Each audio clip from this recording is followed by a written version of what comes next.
Uma das questões fundamentais que se põe neste momento aos portugueses é efetivamente a questão angolana. Por isso, gostaria que me falassem dela, especialmente quanto a dois aspectos. O primeiro aspecto é o seguinte: a internacionalização do problema angolano e a sua influência na atuação das entidades portuguesas responsáveis pela descolonização, especialmente quanto à posição a adotar por Portugal no próximo 11 de novembro, data da independência de Angola. O segundo ponto: que influência pensam que poderá vir a ter na Revolução Portuguesa a posição que venha a ser adotada perante o caso angolano na data de 11 de novembro? Podemos dizer que, desde o início, quem iniciou a descolonização foi o Partido Socialista. E, por circunstâncias diversas, eu tive a possibilidade de ser quem deu o pontapé de saída para a descolonização, visto que, quando assumi o cargo de Ministro dos Negócios Estrangeiros, no próprio dia em que isso aconteceu, tive um encontro, parti para Dakar, onde tive um encontro com Aristides Pereira, o principal dirigente do PAGC. E antes disso, naquela ronda que fiz pela Europa, tive a ocasião de me encontrar com o Dr. Agostinho Neto, em Bruxelas, no dia 2 de maio de 1974, e depois disso fui também eu o primeiro a encontrar político português, o Samora Machel, como todos estão lembrados. Naturalmente, nós tivemos, durante a resistência ao fascismo, muitas relações com os movimentos nacionalistas africanos. E estabelecemos relações com o MPLA, com o PAGC e com a Frelimo. E foi assim que, relativamente à Angola, nós seguimos um método diferente daqueles que seguimos em relação à Guiné e em relação a Moçambique, porque na Guiné e em Moçambique, de toda a evidência, havia apenas um só movimento em cada um desses países, um só movimento de libertação, legítimo, e os outros eram movimentos fantoches, tinham sido criados já depois do 25 de Abril ou imediatamente antes do 25 de Abril, justamente para ser, digamos, uma maneira de negociar do colonizador. Agora, é que quando chegamos ao problema de Angola, nós deparamos com três movimentos.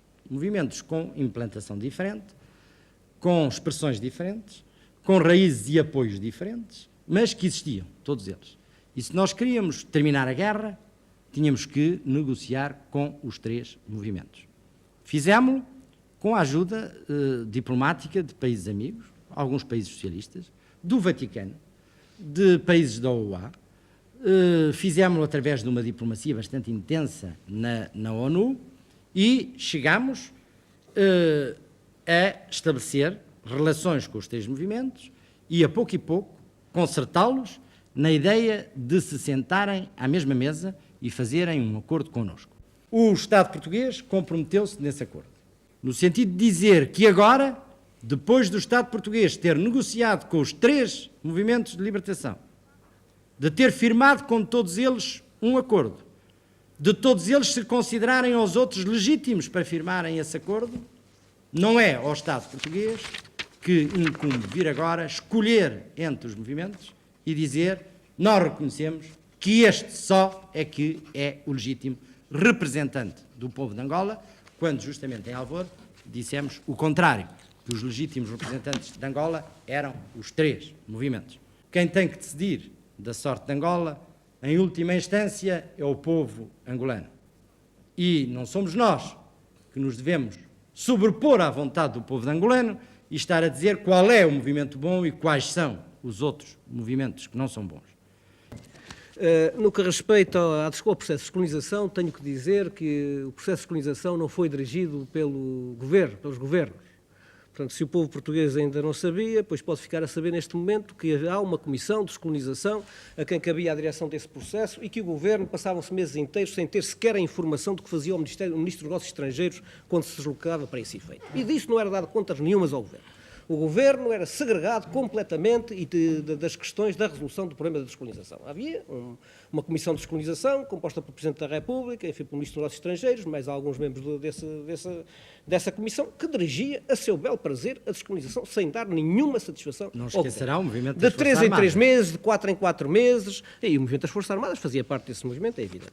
Dessa comissão, é evidente. De vez em quando lá ia, enfim, uma satisfação muito geral, muito provisória, enfim, ao governo. Portanto, o governo não foi havido nem achado, a não ser na medida em que os seus membros manifestavam ideias gerais para o processo da descolonização. Agora, o que eu constato é que o Partido Socialista, enfim, pela boca do Dr. Mário Soares, manifesta-se uma posição um tanto eclética em relação à questão angolana e que o critério que diz dever ser adotado, não sobrepor a nossa opinião à opinião do próprio povo angolano na escolha dos movimentos, pode não ter sido aquele que, por exemplo, foi adotado em Moçambique. Em Moçambique também havia movimentos, simplesmente foi considerado que era o Não legítimo eram representante. representativos e não faziam Sim, a não guerra. eram representantes. É precisamente o que nós consideramos. Há É que um alguns... critério- há um é que, dá-me critério licença, eu não interrompi enquanto esteve a falar.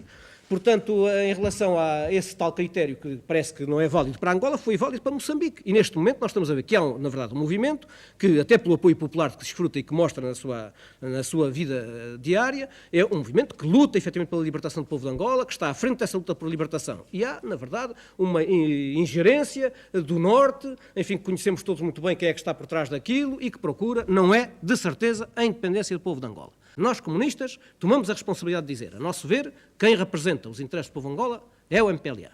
Uma vitória, enfim, das outras forças contra o MPLA representaria não a libertação do povo de Angola, não a independência do povo de Angola, mas, na verdade, um domínio neocolonialista do imperialismo em Angola. Por isso, na nossa opinião, deve ser dado todo o apoio ao MPLA e, no caso das coisas correrem normalmente, no dia 11, quando for declarada a independência com a constituição do governo em Luanda, com a hegemonia provável do MPLA, que esse governo deveria ser reconhecido. Temos reservas muito fortes em relação ao FNLA, que não nos parece ser uma formação que defende os interesses do povo angolano e os interesses da independência desse povo.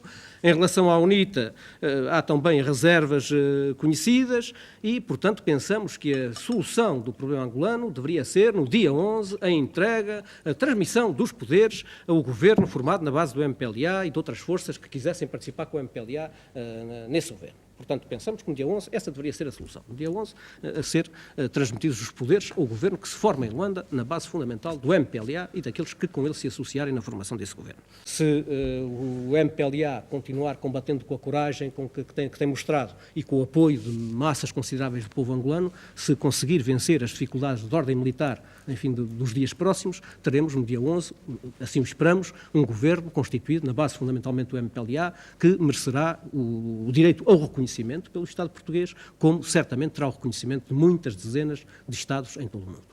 Uma vez que haja uma política progressista em Angola e esteja conquistada a independência pelo povo angolano, há todas as condições para que muitos desses portugueses e não portugueses retornados que vieram para Portugal possam regressar a Angola, possam aí continuar a sua vida, enfim, num país que para muitos deles, enfim, é a sua pátria, não é? Mesmo para aqueles que foram de Portugal como portugueses e que voltaram ainda como portugueses, mas que amanhã podem, com satisfação e alegria, ser angolanos com o seu passaporte de angolanos, enfim, no bolso. A questão está bastante simplificada nos últimos tempos, na medida em que o MPLA comprovou pela sua ação e pela sua política ser um representante legítimo do povo de Angola e merecer bem, enfim, ser considerado pelo povo português como aquele partido que dirige a luta do povo angolano e a quem cabe legitimamente também, neste momento, a formação do governo, do primeiro governo do Estado independente de Angola. E por isso temos estado, enfim, muito satisfeitos de ver que, na realidade, o povo português dá o seu maior apoio ao MPLA.